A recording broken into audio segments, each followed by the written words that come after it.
મારું ગામ પીપળટોડા, માજી સરપંચ રમેશભાઈ ગોવિંદભાઈ મુંગરા।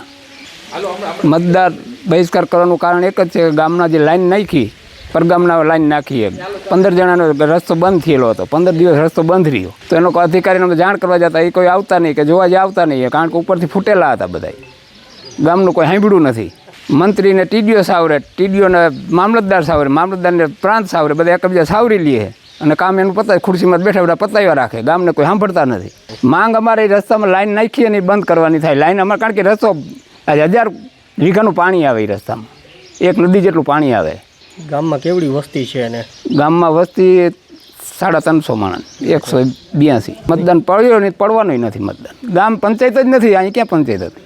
પંચાયત જ તાલુકામાં, એ જ હલાવે બધું, અમારું તો કંઈ હાલતું નથી ને, પગાર ખાઈને હલાવે ઈવડે બધા અહીંયા કારણે। ગામ તો ભલે ભૂખે મરે, જવાબ આપતા ને, બેહારીને મિટિંગો કરાવીને ચા પાણી પાણી પાછા કાઢી મેલે જાઓ, સહયું લઈ લે ને, એ ગામ આખાની સહયું લે ને, એક જણા નિર્ણય દઈ દે, એક જણાને સહયું નિર્ણય દઈ દે ને, ગામ આખાની સહયું ખોટી।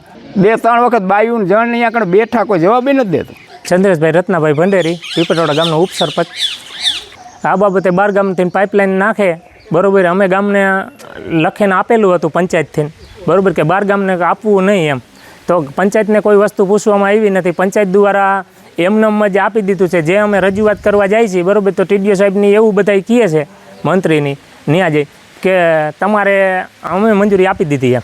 અમે એવું પૂછીએ છીએ કે ભાઈ તમારે ગ્રામ પંચાયતનો ઠેરાવ લેવો પડે કે ન લેવો પડે? એ કે ગ્રામ પંચાયતનો ઠેરાવ ન લેવો પડે એમ। ગ્રામજનકને હાલ કે એને 25 દિવસ લાઈન રાખી, બરાબર, 25 દિવસ કોકના ખેતરમાંથી કોઈને વાંધો વસકો હોય છતાંય માલ કાઢવાનું પ્રોબ્લેમ પડ્યો, કોઈનો માલ વાડીએ પડ્યો રહ્યો, ઉનાળુ વાવેતર કેટલાયને થયા નથી। સરકારી તંત્ર અમને એવો જવાબ આવે છે કે અમે એને લાઈનની મંજૂરી આપી દીધી છે। અમે એવું એને જઈને પૂછી કે તમે મંજૂરી આપી દીધી છે તો તમે ગ્રામ પંચાયતનો ઠેરાવ કેમ લીધો નથી? અમારા ગામની પાઇપલાઇનનું છે તો અમે ઠેરાવ અમારા ગામના લીધો છે, બરાબર, તો 12 ગામનાને લેવાનો અધિકાર નથી, તો કે ગ્રામ પંચાયતને પૂછવાનું ન થાય એમ। તો અમે એના સારું થઈને ગ્રામ પંચાયતનું અમે મતદાનનો આજ બહિષ્કાર કર્યો છે। માંગ અમારી એ જ છે, અમારી પાઇપલાઇન રદ થાય ને એ જ અમારી માંગ છે, તો અમારા ગામને રસ્તો હરખો થાય ને હલાય એવું થાય, અમારા ખેડૂને હાલાત કંઈ ન પડે। મારું ગામ પીપળટોડા, મારું નામ ગડારા બાવનજી પરસોત્તમભાઈ છે। હું પીપળટોડા ગામનો રહેવાસી હોઉં। અમારા ગામમાં અત્યારે મતદાનનો બહિષ્કાર હાલે છે અને રહેશે, જેનો મુદ્દો છે અમારા ગામમાં બાજુવાળા ગામના એ પાઇપલાઇન નાખેલી છે પર્સનલ હેતુથી, જેથી અમને ગામને વિરોધ છે અને વારંવાર તાલુકામાં રજૂઆત કરવા છતાંય તાલુકામાંથી કોઈ જવાબ મળતો નથી। અને ગ્રામ પંચાયતનું અમે કહીએ તો એ લોકો એમ કહે કે અમારે ગ્રામ પંચાયતની કોઈ મંજૂરીની જરૂર જ નથી।